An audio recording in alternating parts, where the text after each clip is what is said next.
could you welcome to the stage Juan Cartier, who is the CRO for Supply Chain Europe, Middle East and Asia at SAP, and he's going to talk to us about driving supply chain resilience with SAP's integrated solutions. Warm welcome for Juan, please. Thank you. Good morning, everyone. How are you doing? Good? All right. So let's kick things off. And if you can share the screen, I don't know, from the background. All right, good.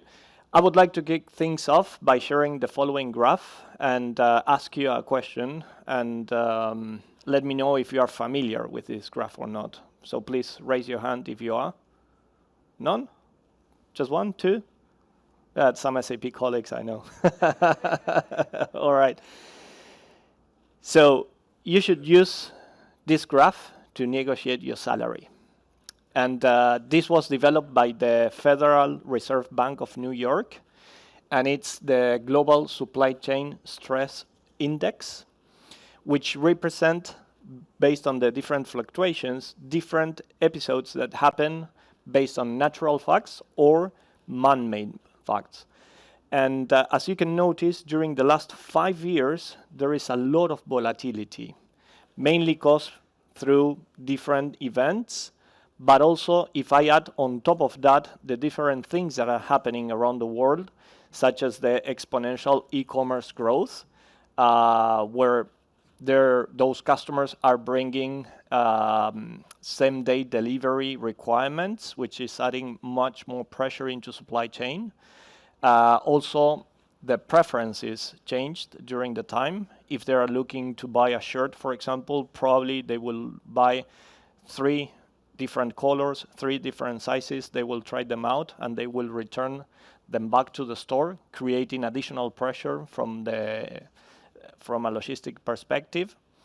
On top of that, there are new sustainability regulations, and also aligned to the previous topic in terms of the preferences, how they changed.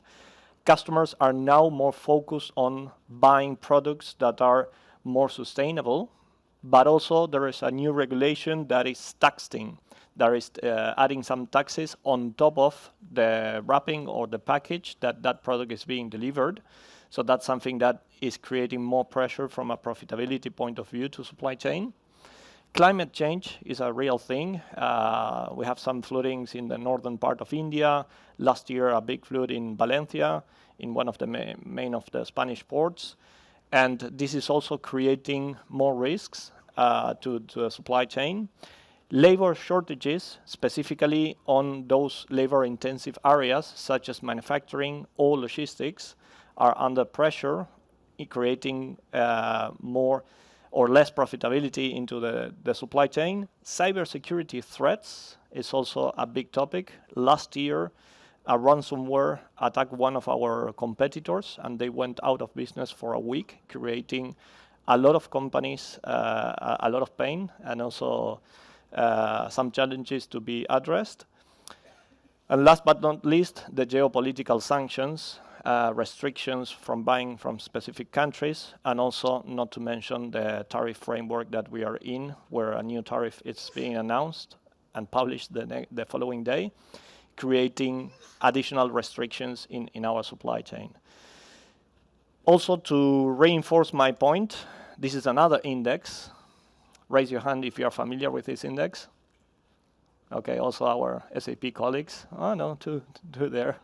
So this is the World Uncertainty Index. And also, as you can notice, during the last 2 years, there is a huge peak, mainly caused by one of the biggest elections, presidential elections in top countries, where, as a follow-up action, they introduced this new tariff framework. So this is creating a lot of uncertainty.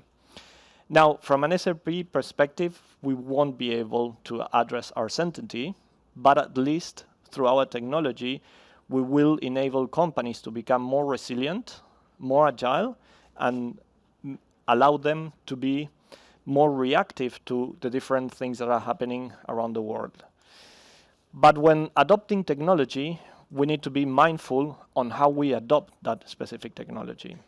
What I see around the region is that whenever there is a specific need in one process, so let's say planning, most of our customers are going after the best of breed, after the best user interface, and sometimes they lose sight on what's behind it. And then in the upcoming months, there is a new need in procurement or in logistics or maybe in HR or in finance, and they have the same approach.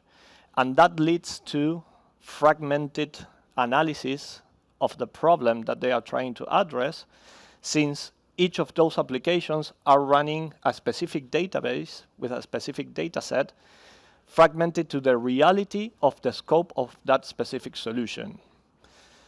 Now, moreover, each of those applications will bring their own AI solution in place, which again will be limited to the analysis and insights that they can get through that specific application and that specific database.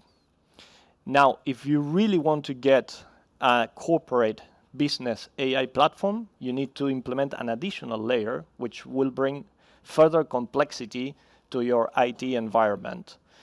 Not to mention the need to segregate users, to define the user access control, and also comply with data security standards. Now, as opposed to this situation, at SAP, we have our business suite, which gives you and enables you to cover every single process of your company, not limited to supply chain, but to your entire organization, giving a holistic approach on how you run your business. So in the center of the slide, we have our cloud ERP, which cover core processes such as procure to pay, order to cash. But then we have some extensions designed for each business user in your company, whether you are the head of finance, the head of procurement, the head of supply chain, the CHRO, or the head of sales. And this entire suite is wrapped into embedded analytics and also cross-functional AI agents, which will enable co-digital workers to run scenarios on the background by integrating information from different areas.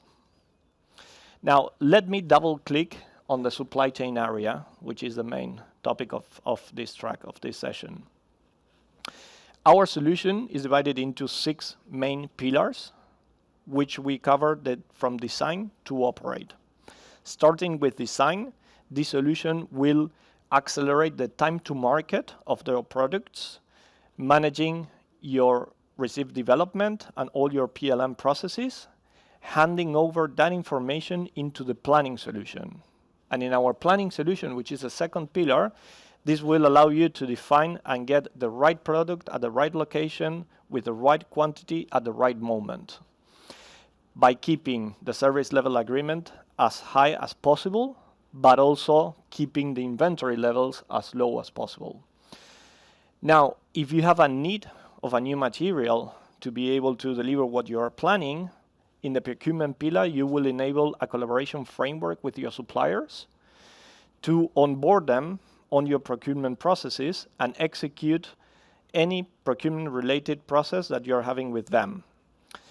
Now, on the manufacturing side, you will be able to connect the shop floor with the top floor, bringing what you're planning on more strategic, mid-term, long-term level into a detailed scheduling plan, and sending those production orders into the shop floor and giving visibility to the top floor. And then, in terms of the 5th pillar in logistics, this pillar will enable you to optimize the flow of materials across the different nodes of your supply chain, giving full visibility and traceability of what is happening in your warehouse, in your transportation management processes, and even in your yard. Now, on the last pillar, assets and services, this pillar will enable you to increase the assets visibility and also availability and performance of each of your assets that are identified within your company. Now, let me bring you a simple example on how having a business suite approach is better than going after the best of breed, addressing a specific need. So let's assume that we have inbound logistic disruption. And this will be identified through the logistics solution, bringing visibility from third-party providers such as Shipeo, P44, Everstream, or FarEye, for example. All that information can be taken into the platform, analyzed, and immediately you will be able to identify, based on that inbound disruption, all the sales holders that are coming from the ERP, from our core, that potentially could be impacted. And immediately bringing information from finance, you will be able to run a potential profitability analysis.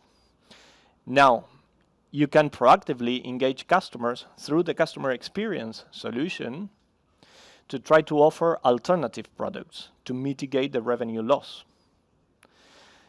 At the same time, you will be able, through the procurement solution, to contact all your suppliers that potentially can deliver the same material at the expected timeline to be able to produce the final product that you will be able to sell in the near future.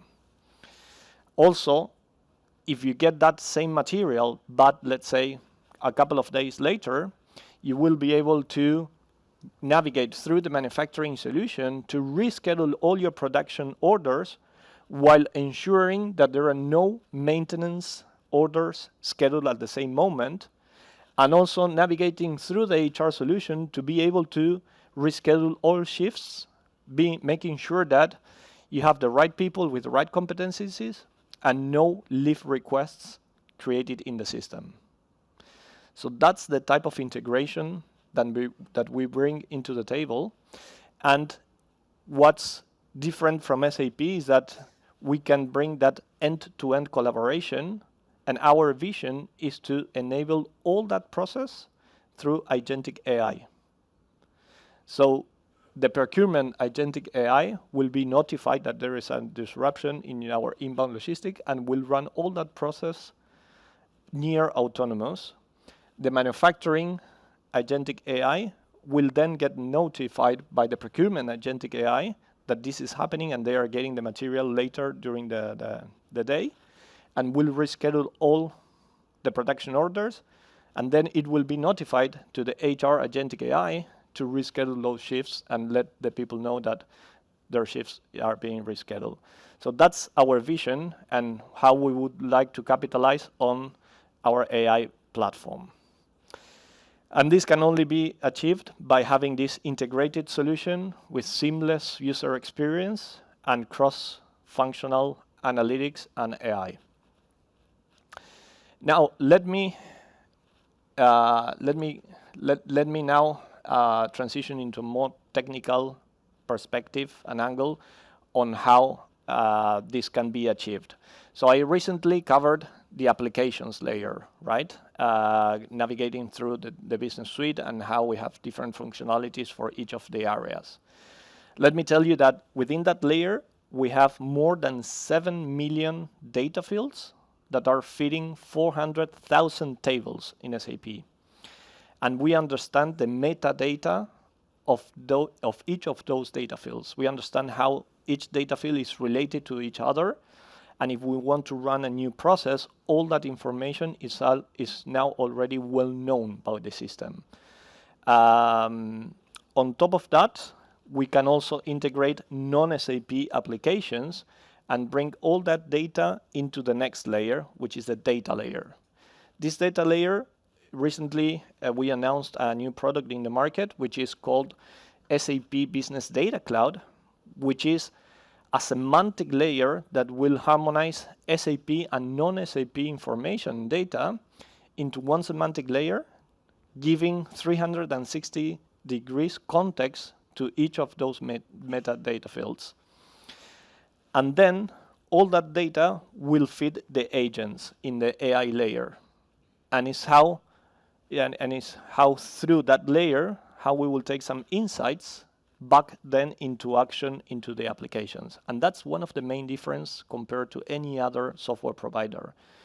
The typical approach would be to have a data lake where you start consolidating data, and then through reports you come into insights, that then you need to manually input them into the different applications that you have in your system. At S.A.P., we have all this process already automatized, where we, through the applications, we are creating that data, which is consumed by the data layer. That data layer is feeding with insights, the AI layer, and through insights, we are taking action in the application layer, directly from the reports, directly from the AI apps, and even near autonomous through the agentic AI digital coworks that we have in that layer. And this is a spinning wheel effect that we're creating, because whenever we take some insights into actions, it will create new data that will fill the new data layer and so on, creating that synergy through the different layers and feeding online all that information to be ready to be consumed. And the best thing of it is that you don't need to be an SAP expert to consume this information. We have Joule, who is our co-pilot assistant, where you can interact with this platform in natural language. So you will be able to prompt and ask Joule about what's your fulfillment level across the different distribution centers. What's the plan B in case we have a disruption in our inbound logistics? And all that information will then trigger transactions and follow-up actions in the system that will execute near autonomously. Now, that's why we believe that we are the best of breed as a suite. And this is a category that is new in the market. And somehow we are the only software company that is able to deliver that end-to-end coverage. Now, let me bring you a simple example on how this would run in our platform, just to make things more visual. So let's start with the example that I just shared with you, with a disruption in your inbound logistics. So through the logistics situation room, as I said before, bringing information from visibility platforms, you will notice that there is a disruption in the LA port based on the level of congestion that you have there. Based on that, you will be able to identify what is the shipment that is being affected, what the different events that are happening around that shipment, and automatically navigate through the global track and trace solution into the planning solution. And then here in the incident mitigation dashboard, you will be able to visualize the stock availability across your entire supply chain, the revenue at risk, potentially by not fulfilling those sales orders, the monthly projected stock level that you have for that specific material, and the total risk value. And here is where you start interacting with Joule. So you can ask, what's my demand fulfillment prediction? And you immediately will start seeing the gap that is increasing within the next weeks. Then you can ask, how can I mitigate this risk? And automatically it will navigate you to the supply planning platform, which is part of our integrated business planning solution. And you can also ask, which are the alternatives? What can be done? Is there any other supplier that can deliver this same material? And you will get the different alternatives. The first one is one that is a little bit expensive, around 8,000 euros, and can be delivered in 5 business days, while the second one is a cheaper option, 3,000 euros, but it could be delivered in 6 weeks. To take the best decision, probably you'll need to run several reports, validate through several phone calls, emails to the different suppliers if they're able to deliver that material on time, and then take a decision. Through our integrated platform, you can even ask Joule to run that analysis and take the decision on your behalf. And then obviously you'll need to justify or share with the different stakeholders why you are taking that decision. So the decision is to go with the most expensive option, but it will be delivered on a shorter lead time, which means that you will not lose any potential sales orders, And then you can run a report, compare both scenarios through the different KPIs that you're interested in, such as the operating income, the gross profit, the net revenue, the tariffs that are involved in each of the scenarios, or even you can add different categories, such as for example, the carbon footprint, right? And then take the best decision based on your business specific needs. And then you can share that report also based on a P&L or the format that you desire. And this is how you're bringing information from different parts of your organization into one seamless user interface. Now, since you are getting those materials 5 days after the planned initial day, you will then need to reschedule all your production orders for 5 days. So this can be automatically suggested by the solution, but you will get several alerts. Alerts such as, for example, that you don't have the labor to execute on that new plan. Alerts such as you need to clean up a specific production line before bringing that new production schedule in place. And all those alerts can be also automatically addressed through the system by asking the scheduled labor from HR to reschedule and notify those employees based on their competencies, their certifications, and also if there is no leave request registered in the system. And once you execute that on the background, you will get all the notifications done, and everyone will be now up to date with the new schedule that you would like to run. And through this simple example, we gathered information and we collaborated with different areas of the organization, such as finance, logistics, procurement, manufacturing, HR, and any other areas that you can integrate. And this is our main competitive advantage on bringing this platform in place, so you can create that collaboration framework within the different business users in your company, now leveraging on AI to even create a more agile and more resilient supply chain. And this can only be achieved with a business suite strategy where you have integrated solutions that are covering from an end-to-end perspective every single process in your company with a seamless user experience, because if you have different solutions and you need to bring information, copy-paste it, and then execute another transaction, you will need at least to be enabled in each of those platforms, and then the collaboration will not be there because it's not integrated naturally. And obviously with embedded cross-functional analytics and AI. And that's why we believe that the whole is greater than the sum of the parts. And with that, I would like to thank you all for being here, and I will open the mic for questions if there are any. Go ahead. And to my S.A.P. colleagues, please feel free to also help me with the questions. Thanks, Juan. That's really, a great vision. So I've got 2 or 3 questions. I'm from GSK, pharmaceutical company. The first one's around, you mentioned vision.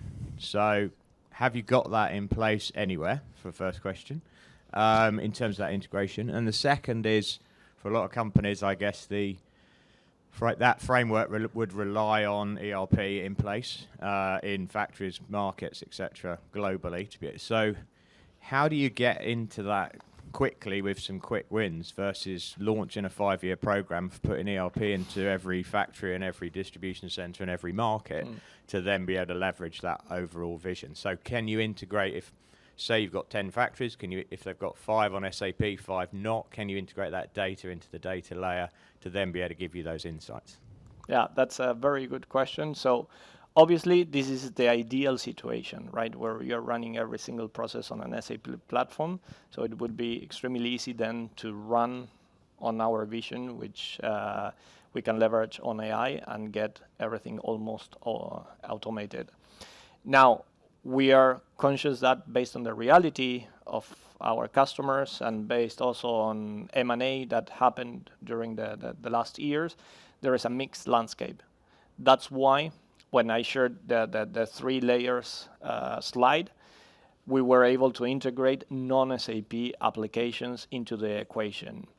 And on the following layer, which is the data layer, we have a partnership with Databricks, that is a technology that will enable to create that semantic layer that will enable you to harmonize all the data regardless of the source of that data, whether it's an SAP application or non-SAP application.